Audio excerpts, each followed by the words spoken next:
Yeah, definitely not a herald hero. Puck, definitely one of those that's a little bit harder to execute with. Not really the easiest matchup as well into the Shaker. When it comes to everything else, like one of my main banned heroes, and if I could ban him 4 times, it would be him. It's Omni Knight. Like this guy, he just breaks the game. It's very easy to play him at the moment. Repel seems way too strong. Hammer of Purity dishes out way too much damage in the laning stage. However, at the same time, even though I do like this Omni and Morphling, on the other side you do have the Timber, and it's one of the heroes that can break that lane if they play the first couple of minutes properly. 30 seconds to battle. So, see if there's any fights here before the Horn. Looks like Liquid might be setting up to make something happen. You have Visage, right? Like you have Visage, you have this Death Toll. You want to fight. He instantly skills Soul Assumption. This is a hero that back in the day you'd think twice before skilling something over Grave Chill, but right now it's always Soul Assumption. See if they can catch anybody. They're going to wrap around. Nisha's going to be here, ready to go. Shards are in. Jabs is in trouble. The Soul Assumption, the Timber Chain up out of the high ground. And there is another Soul Assumption available, but Jabs doesn't end up dead. Foxy on the run, runs more right click to kill him, but instead first blood goes to 33 as he takes out Ollie. He's now got to run, but the power shot almost took out Boxy in a collateral, but man. Boxy? He still needs to get out of here. Yeah, cute. He does have that Acorn shot, but yeah, it wasn't that easy to use it this time around. Uh-oh. Yeah, it's not just off the trees just yet. Yeah. Pretty good, by the way, pretty good start for 33 for Liquid because he got that kill. He reset as well when it comes to his mana and HP. So even dying there isn't that bad because you can go back into the lane and then spam some more Soul Assumption. Of course, you buy a shit ton of mangoes. You can buy 3, 4. You just make sure that you always have them ready and available to spam with. Yeah, we'll see how top goes because 3 and 10 Wind Ranger as well are not that easy to be bullied out. They're gonna try though. We'll try to use this Soul Assumption right now. 2 mangoes. There's another Soul Assumption, and never mind. It's easy. Never mind. The bullying has commenced. Yeah, 23. 20. Swing in. Yeah, you may not want to go that far. There's no more mangoes on the way, but still is 2 more. So we'll have to just kind of keep an eye on this Visage. Meanwhile, some of the other matchups we've seen so far is taking a look over bottom. Jabs and Q here is Insania starting with the Hammer of Purity as well as Purification, going up against the Hoodwink with just that Acorn shot for the moment. Yeah, like, speaking of Hoodwink, I do think that this is like my favorite hero into Visage as a position 4 into these kind of lineups is Jakiro. Like 5, that is. Like he's still kind of solid and just way too tanky. Soul Assumption doesn't do much to you, and then you have a lot of dots against the birds and him. However, Hoodwink is actually very good too later on. Like once you get Maelstrom, like 1 Acorn shot just deletes your birds. If you get 1 proc of Maelstrom, it just removes your armor and it removes your birds as well. So they definitely thought about this very well. And Jabs on Timber, I believe this was their 3rd pick. Like one of the reasons why this hero even got picked for them is you get a guy that can stand in front of towers and just be that statue that prevents you from taking objectives. And that's what you want to do if you're 33 and want to take objectives. And Lotus is going to be picked up by Boxy, so maybe more willing to go after both these heroes. Ollie took a lot of damage from that last Soul Assumption, but pops himself a salve. 33 now just has 3 charges on that wand, so the mana is out, but he is getting a Bassi on the way. Bottom lane. For the moment, it's Jabs at 11 and 2, doing all right, but Nikkei, he is 18 and 1. Yeah, they cut down all of the trees, so it's not really that easy for Jabs to play on the left side. And Nikkei, you know, just free farming. This is what I usually see on every Morphling in my games right now. And that's what you see with any carry right now with Omni Knight in the lane. You just get healed too much. The sustain is really just that easy in a lane like this with this combo. Mid lane, I'm interested to see how Lornoff plays this game compared to the last, right? Like, Sniper's not that playmaker that Puck is by any means, so this is the hero that, if you're talking and you're a fan of Lornoff, this is the hero you brag about him with. I'm ready to see that proven. Yeah, that's what I usually do. I brag to my mom about Lornoff. I go back home and I'm like, Mom, this guy, Lornoff, you should see his Puck. You should have seen his Puck, Mom. It's what I aspire to be one day in Dota. And I look over at my left monitor and I see my Dota open and I'm like, Herald 3, what the hell? That's not true. It's not, but I'm just... I mean, I have seen you in some Jenkins videos, but you're not Herald 3. Oh, I'm in a video? Oh no. 23. He's in some trouble. Soul Assumption ready to be thrown in a second, so he'll throw that over onto Ollie, and ooh, Shaco keeps Ollie alive for the moment. The power shot comes in, but another Soul Assumption to get the kill. And that will be another death. If you manage to live for one more second, nighttime hits and they lose the vision, so there's not the Soul Assumption. It's always like that, right? Like, it's that 1 second. 1 second on a blink, 1 second until nighttime. Always a bit too late. Why couldn't it have been just a second more of survival for Ollie there, but unfortunately not able to survive. Though 23 thought he saved him with that shackle shot. Mickey is still just free. Oy. Was a nice shackle, but at least he didn't die, right? Like 23, he lives. And this is a point of the game in which you kind of get raindrops on everyone, so yeah, you should be able to lane a little bit nicer. Keeping an eye on 33 because he has been a real nuisance, and it has allowed Tusk to come over towards mid. And Lornoff at level 6 dropped that Dream Coil, but nothing really doing. Able to get out of harm's way and also getting healed up just a little bit by Ollie with level 1 in the living armor. Yeah, one good thing that Q has done is you have this Timber, right? Like, he's not having the best lane. He's actually not having a good lane at all. But you can at least stack up for someone if you can't pressure the Morphling Omni combo. And he did make a couple of stacks, some Ancient, some Hard Camp, so maybe a recovery. Well, to think about the numbers, in terms of CS, it was 18 last hits to 11 last hits from Mickey to Jabs, and now Mickey is at 45, while Jabs has only gotten to 23. So it is really just turned into a Morphling favored lane by leaps and bounds. And Yeah, 7-minute Wisdom Rune. Stole it. He's stolen. Ooh. And now Ollie and Q are here to just try and get this kill and get something out of this. I see. Purification in 9. Hammer of Purity, now 3 heroes here as he'll stand still knowing he's dead. He's hit that gate and can't get any further. Yeah, still though, 2 Wisdom Runes. You'd give your life as a support always for that minute 7. And to get that Very attention, happy. 3 heroes. Of course, 23 Savage now top lane, Nisha. He's here. Yeah, they've got the shards to block in 23 Savage, the drinking buddies, the shackle connects on a Boxy, but there's the snowball pulling in Nisha. They'll get the kill on a 23, and that space, by having both supports over bottom to react to that Wisdom Rune take, allows them to get that kill on a 23 Savage. Oh man, 33 and these Zoo heroes, he's always gonna find a way to sneak one in, you know, you get this Visage, he's 6 already.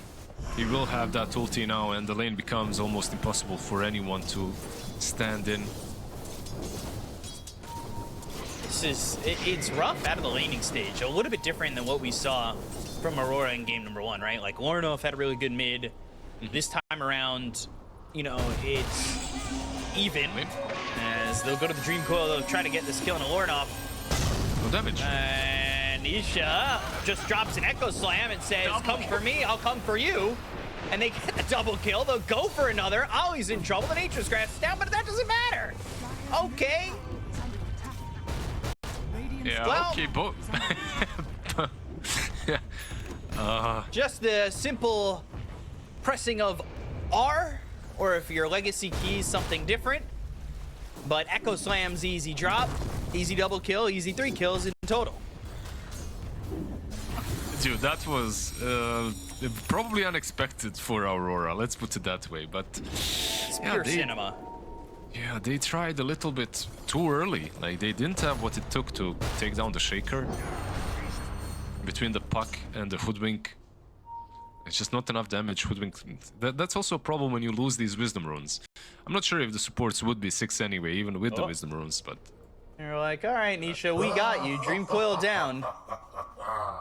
And then, oh my god. There's a lot of people happy out there just seeing Hoodwink's body fly away from that Echo Slam. It's very satisfying. Like, Oh, Shaker, 100%. Shaker is like 100% one of the most satisfying heroes to play right now. Like this slugger passive effect, it feels good. Is there any chance we could just see the Hoodwink flying away again? Is that possible? In slow motion. Yeah, it's a little bit of slow motion would be nice. All the Hoodwinkators out there, we'd love to see it again. All the jokes aside, I do think that Shaker is in a really good spot. Yeah. Like, he's plaguing high-level pubs, and for a reason. Oh, There we go. There it is. Radiant structures are fortified. Oh. And then just blown away.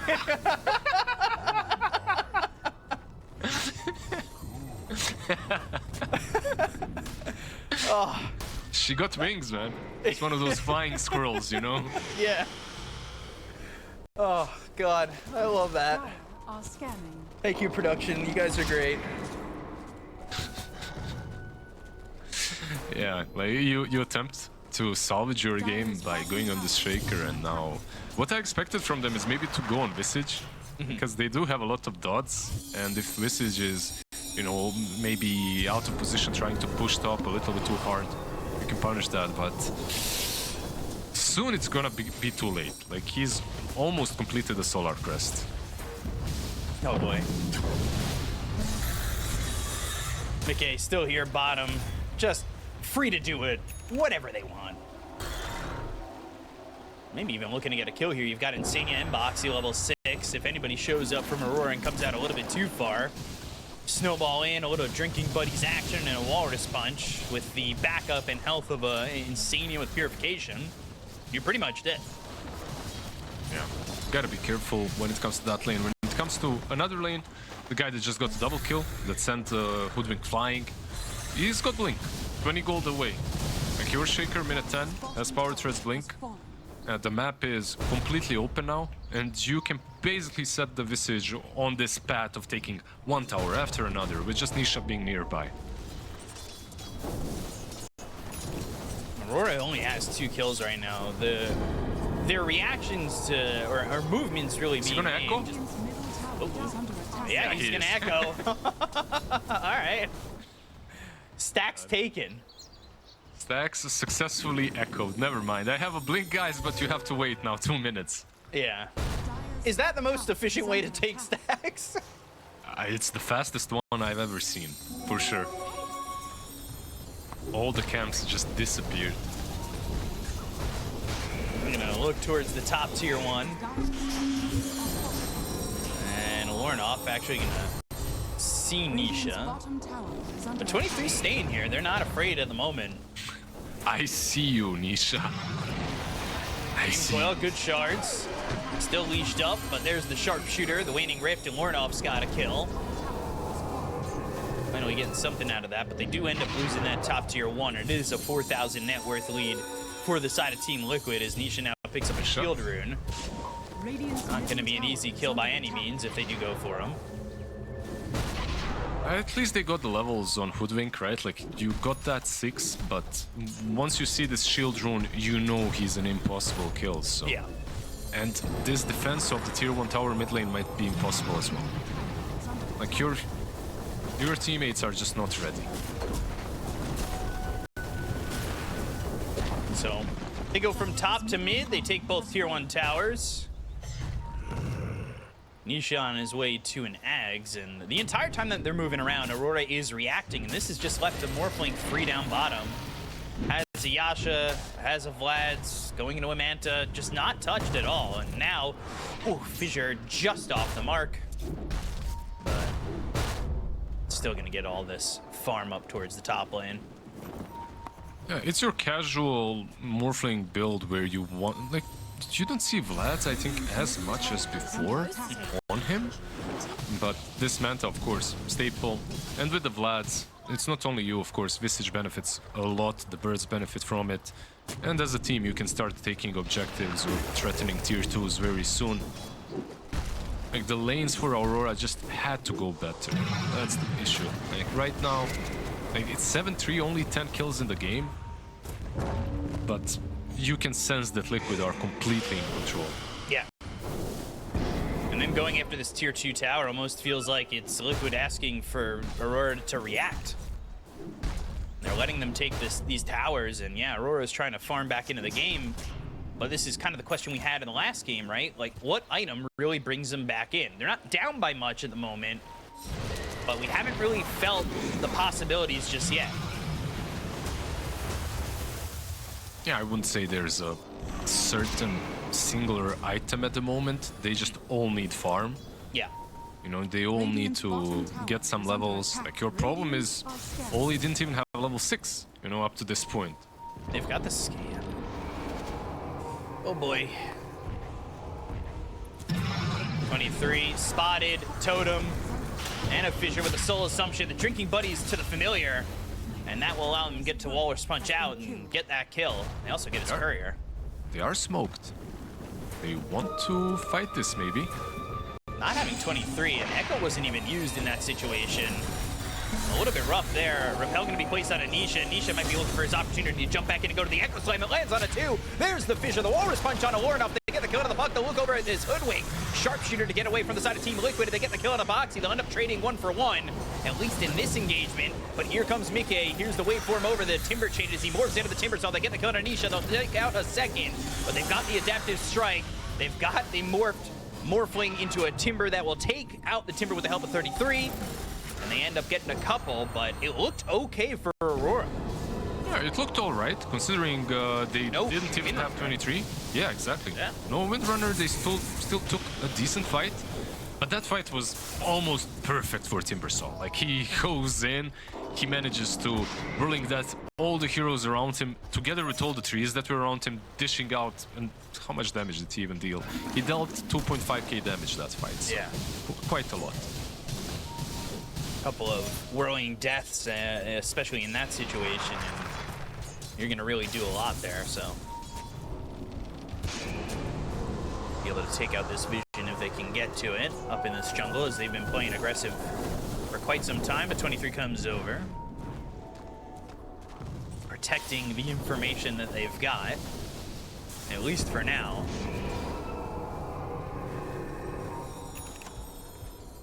Just keeping an eye as Jab's hoping to get into this Crimson Guard. He's got Arcane Boots, the Kaya ready. You look over at Lornoff, he's going for a Blink Dagger. The fight went well. They definitely would have wished they had 23, but I could see the possibilities. You know, I was questioning it before that fight, but there was something shown there that is shining some light. No, definitely. I do think that they have what it takes to take these fights. If they can somehow initiate on the right targets, like if you can silence, maybe blow up this Omni Knight from 100 to 0, your fight, of course, will be much easier. Right. And of course, Timber is there to, you know, just dish out all the damage needed at the moment. He's the main one. So again, the tier 2 just being attacked by these familiars. And maybe Aurora will look for an opportunity to fight. Once, I would say 23 gets this Gleipnir, but he wants Gleipnir BKB to feel more comfortable within these fights. It ain't that easy for him at the moment. It's so difficult to defend versus this combo. Like, the main hero on Liquid right now is a bird. It's not even Visage, it's one of the birds. He's fine. Nice. He's gonna get away.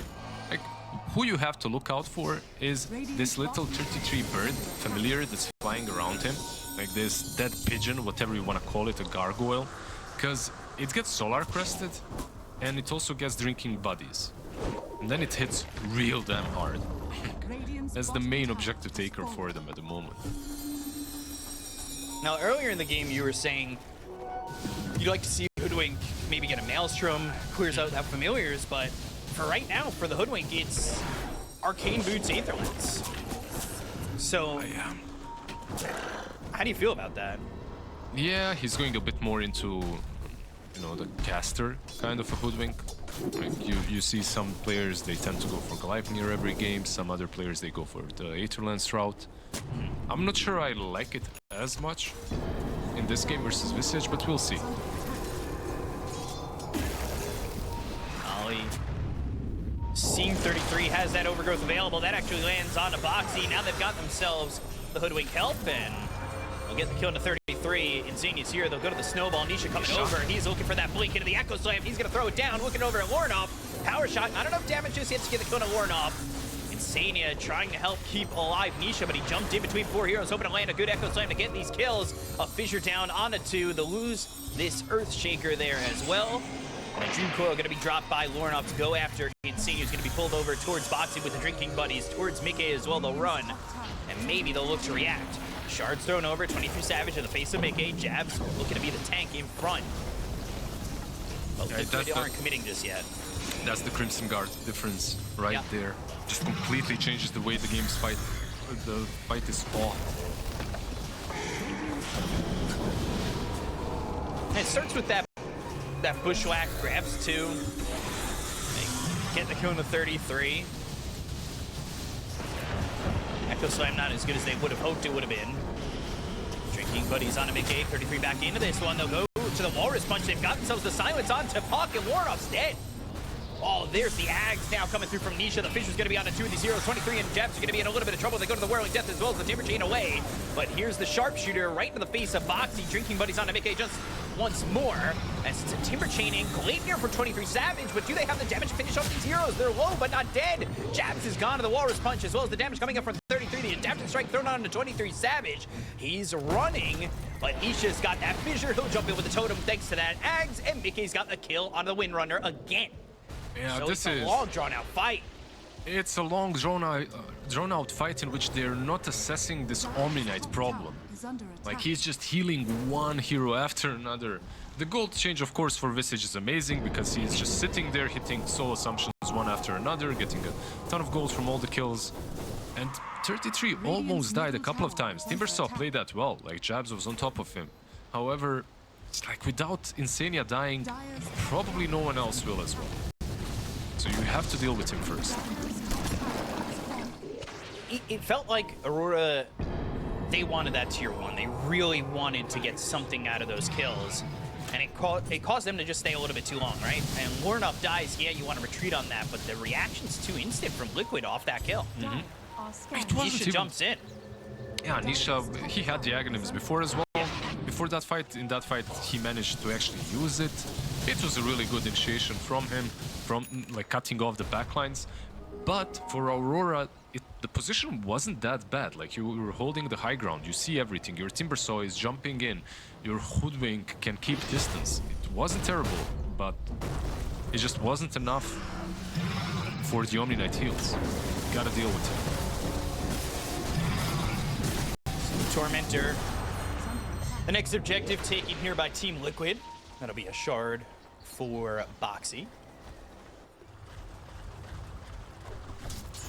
They're up 9,000 net worth, but again, this game more so than the last 9,000 net worth, it does feel like Aurora still have a puncher's chance.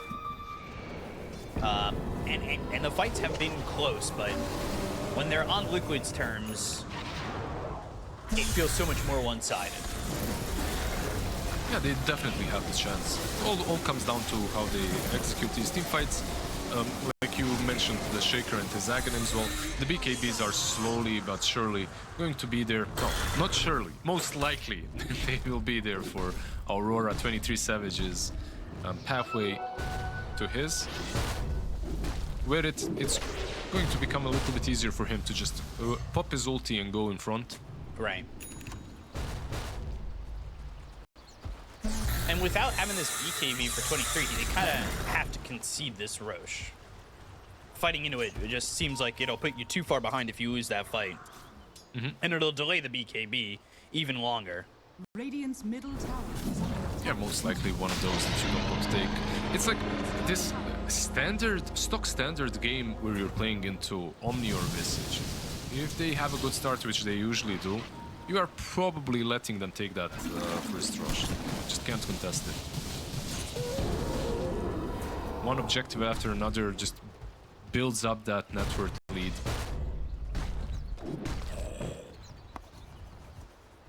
Speaking about net worth, Warnoff, Radiant's bottom of the turret course at the has been moment. killed. Not exactly getting much out of this game. Puck, as a hero, had some love for top lane. They're hunting 23. TP attempt, but the Fissure's on the money. They've got these shards, they have the Fissure, there's nowhere to go for 23. The Snowball making sure they take no damage. And they will get this kill onto the Windrunner. Secured. Oh yeah. Yeah, 33 secures it with the bird stone form. But yeah, it's so easy for them right now. Without that BKB, like, as a Windrunner, you can't really take any engagements. And apparently you can't escape as well. Yeah, the shards in the Fissure there with the trees off to the side. He was unable to run anywhere. Yeah, the Tusk Fissure, not Fissure, sorry, the Tusk Ice Shard with the Shard, Aghanim's Shard that is a problem for Windranger because you have to run away all around to get out. It just steals a couple of seconds that are so necessary for you. Has fallen. Kanda, by the way, on Morphling already for quite some time. BKB next for him as well. He's got 3 more minutes to work with on the Aegis. First game, it looked like Aurora just didn't have a chance. The second one, they do have one, but they need to make a play very soon. They'll try to make a play once they have this BKB, which was what 23 was trying to do up top. But he has to farm a little bit safer, a little bit further back, and hope that he doesn't get caught. With that being said, though, Nisha's kind of crawling his way up towards top, and so is Boxy again. Why the Aghanim's on Hoodwink, by the way? What do you think? Like, I'm trying to... Like, this is the standard, right? Like, some Aetherlands top lane, Dream Coil. That's just... Will he even survive? That's the question now. He just has to avoid where Nisha jumps next, and yeah, he's fine. Yeah, I'm a little stumped on the Ags, because I kind of still agree. I would have liked to see that Maelstrom for Hoodwink.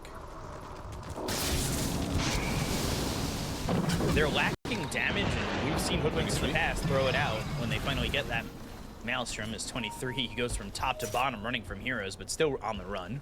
Radiant. Yeah, maybe scanning. there's something about Omni Knight as well, and having some extra burst into him is always nice.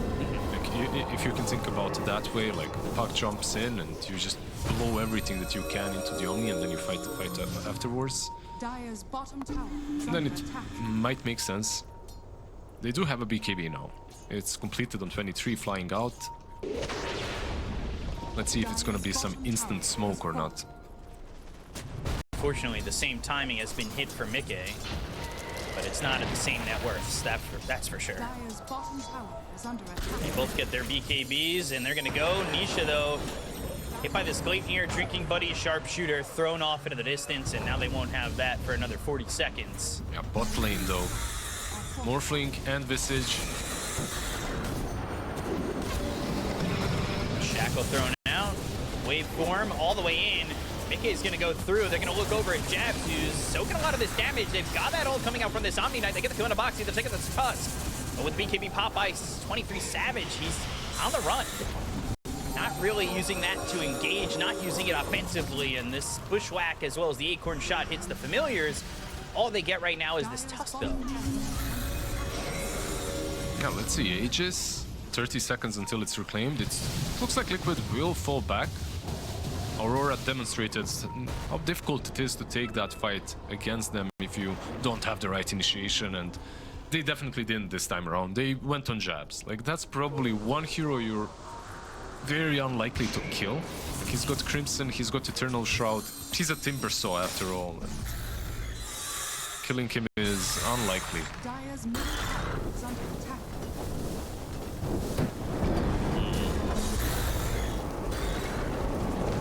Trying to defend these buildings. Bushwhack, sharpshooter coming through. Now they're in, but Mickey's here. Wait for him forward, looking over at jabs again. Timber chain all the way back. Wait here. It connects on the Mickey, but is he the one you want? He lost the bird, and he lost the second one.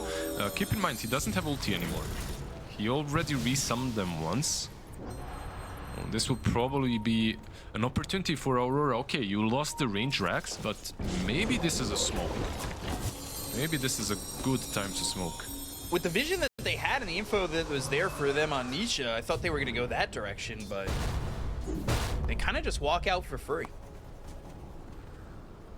Dire are scanning. They do have some good deep wards. The vision and info is there for Aurora, at least in some ways, which, when you're locked into your base like this, is usually not the case, right? Like, they've got 4 wards that are in some pretty decent positions. Yeah, they're gonna run out soon. Yeah, exactly. Like, they're very old wards that are like back from the past when they actually had a say in this game and they were on the map. Yeah. Even though it's honestly not that bad right now, only top lane. Nisha Yeah. might be in some trouble. Shackle connects.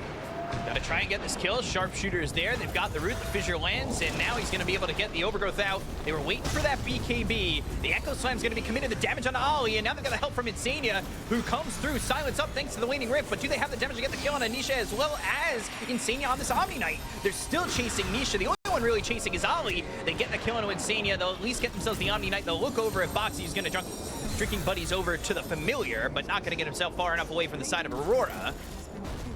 And they've got 2, but the one that they really wanted slips out of their hands. So I think you're still very happy with this. Like, he popped his BKB, you killed the 2 supports. I really think you're happy with what just happened. He also demonstrated how strong your Timber Saw is. Jabs, of course, he got that double damage. He dealt the most. He got the double kill and he dealt the most damage in the fight. Like, I question now the ability of Liquid to actually take down Jabs once he gets the Shivas. He's not too far from it. Like, the birds. Yeah, the birds aren't touching him. It has to be Earthshaker and Morphling that control him. So Gem now on Lornoff. And they're down here again. Ollie, he's the one who provided that vision to get that engagement started. Again, they didn't get Nisha, but I kind of agree. It's something. They're starting to look pretty good here and confident. They're only down 5,000 net worth. Yeah, I think this Treant is probably one of the best heroes for competitive scene and one of the worst heroes for pubs. Like, you can set up so many things with Blink Shard if your team can understand how to play around you, which isn't really that easy to recreate. Just to be in the right position where you know someone is going to farm and then your teammates also connect. When you're behind, it's really difficult to do. Oh, he's got this Blink Dagger, so he's able to position himself well for the overgrowth.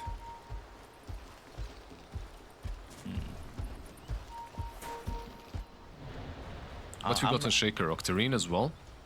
I think so, right? Yeah. I think so as well. Yeah. So he's got that Octarine. He's also holding onto a gem. And they're going to go bot side as Roche potentially up, but as we know, because we could see it, 40 seconds. Yeah, it's important for them to take the area first. You have the gem, you know it's not worth it, and then you can just wait out until Treant maybe, you know, like tries to sneak in. He's a good pick-off as well. They're trying to force the hand of Aurora because they've got 23 up here top. They were pushing with the familiars. And it's not that simple for him to connect. He needs to TP on top lane, and then use the twin gate. Going to the outpost. Okay. The fight isn't around Rosh pit yet, so he has time. This is a big change from the last Roche as well, right? Because in the last Roche, Aurora weren't really willing to engage. They didn't have BKB on 23. They were behind about 9,000 net worth. Now it's a little bit more of a tighter game. You've got the BKB. You feel that Jabs is unkillable at this point. He's very tanky. And you've taken a couple of fights where they feel confident in going in. Yeah, they've got that Daedalus. They have that damage, but they're going to lose Q in a heartbeat. Late near used, but there's the drinking buddy. Shanko Slime out of the back lines. It's going to be on Aurora. They've got the Fisher to follow it up with the BKB being used. They get the kill on Boxy, but now the Whirlwind, it's on Anisha. They get the kill on the Earthshaker, and they're still looking to get this kill on a Jabs. But he's just too tanky. Walrus punches there. They find themselves Ollie. They'll get the cut of the Tree Protector. That's going to be a second one down the side of Aurora with the buyback being committed here by Boxy. They want more. Shards onto this Timber, but he's able to Timber Chain out of them.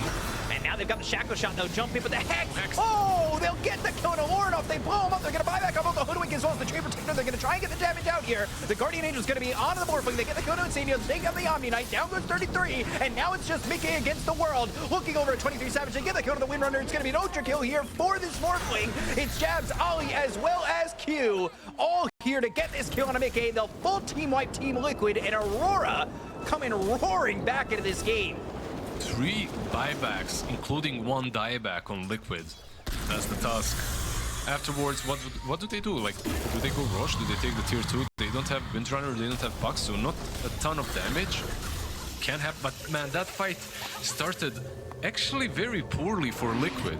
Because Shaker, like Nisha, he's zoned in on the puck, and it was a good attempt. Like, he jumps the puck, he catches him, but the problem is Windranger popped the BKB and was just running in that. Look where Windrunner is going. She's just running in that direction. She wasn't running for the Shaker, but he appears next to her, and because of that, he just gets soloed by 23. Very difficult fight for Team Liquid, the way it started at least. They still managed to at least get an ultra kill on Morphling, but in the end it's Aurora that came out on top. Yeah. And you talk about how he happens to be there with the Whirlwind, and we talked about the Daedalus just before that fight happens, and he has that damage to get that kill on Anisha. And you can just see the output that 23 Savage has in a fight like this. 33 melts like paper there. Yeah, and that's the difference between the last game and this one when it comes to Windranger. In last game, you have to buy this Manta and BKB, like you have so many defensive items. Here, you just go Daedalus, and then this hero really shines, and you can see what Windranger can do and why she's banned or picked all the time. Yeah. Now, all that being said, that win for Aurora, Roche is still Liquids. Yeah, this is something that, yeah, they didn't... I'm not sure why not contest this at all. I guess because of the Hoodwink. Like, you lost the Hoodwink, you lost your position 4, and you aren't willing to take this engagement.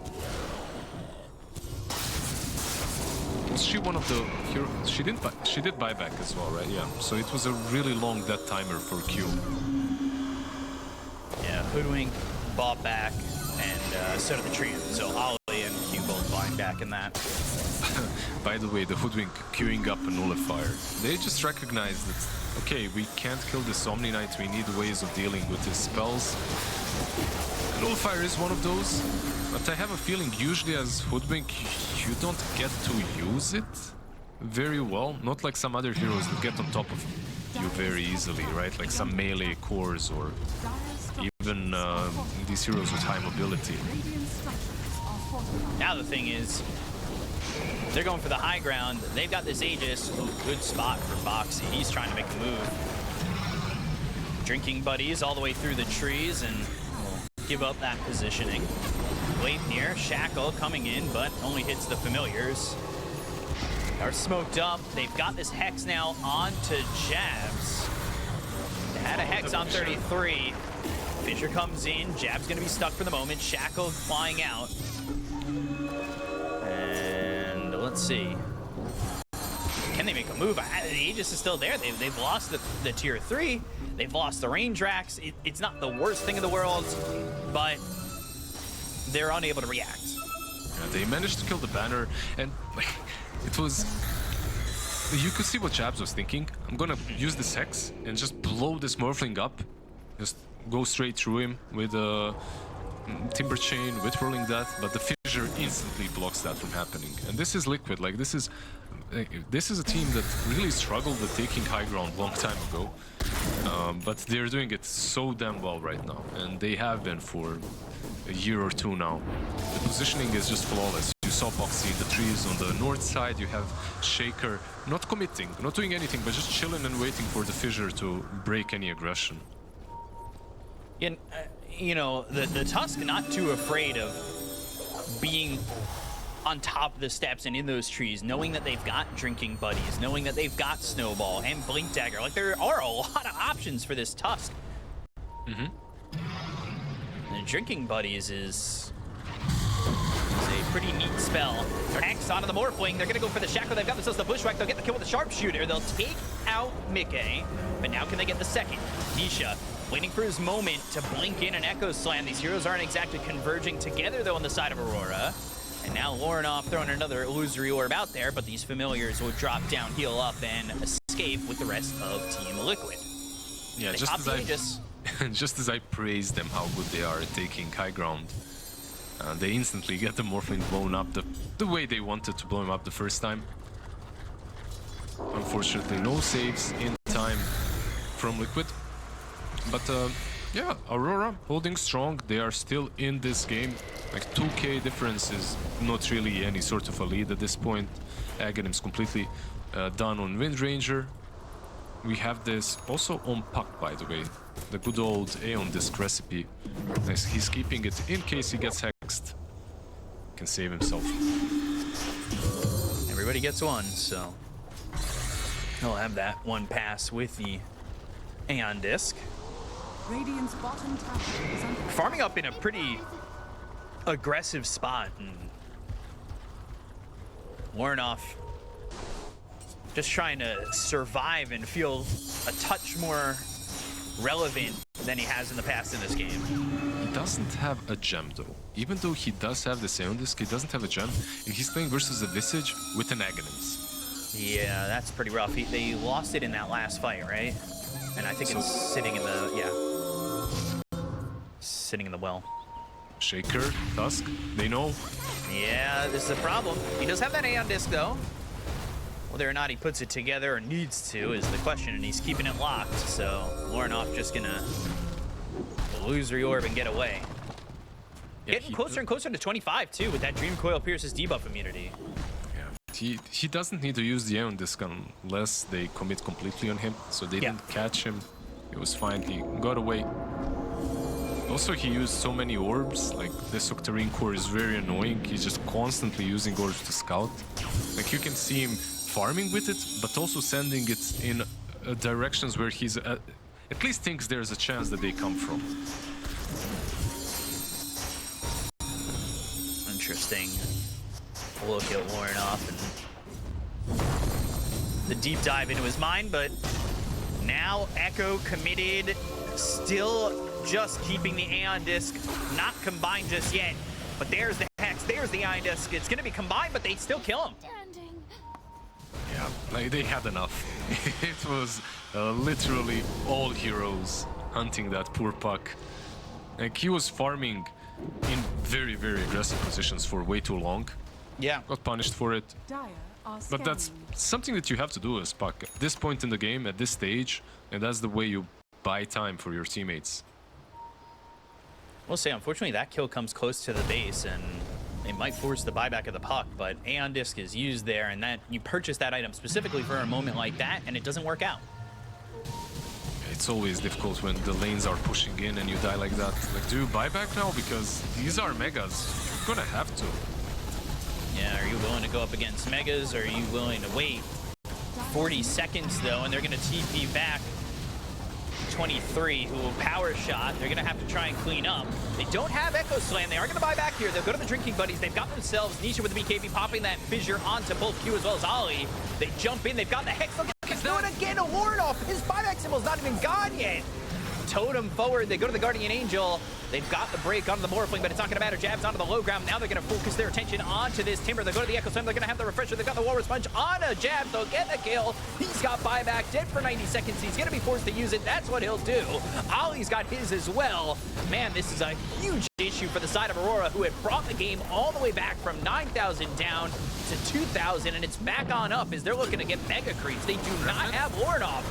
They're going to go in. They've got the Whirlwind, but now they've got the jump forward with this Snowball. They get the kill on Mickey. They'll take on the Morphling. He's going to buy back. The Sharpshooter lands on a 33. They've got the Shards as well as the Soul Assumption. There's the Shackle, the Totem. The Echo Slam's going to be a whip. Oh, no. Is it Nisha in trouble, or is it the side of Aurora? Because they lose 23. They'll lose Ollie. And this is looking like a full team wipe in the making for the side of Team Liquid, and a 2-0 victory if they can just clean up the rest. They don't have buyback. They get the kill on a Q. They'll look over at Jabs, who gets back into the base. And the side of Liquid just clean up. There is nothing that the side of Aurora can do. GG is called. Liquid take the 2-0 as they fight on back, take the high ground, complete the team wipe. Yep, they do. And Liquid close it up. Yeah, it's a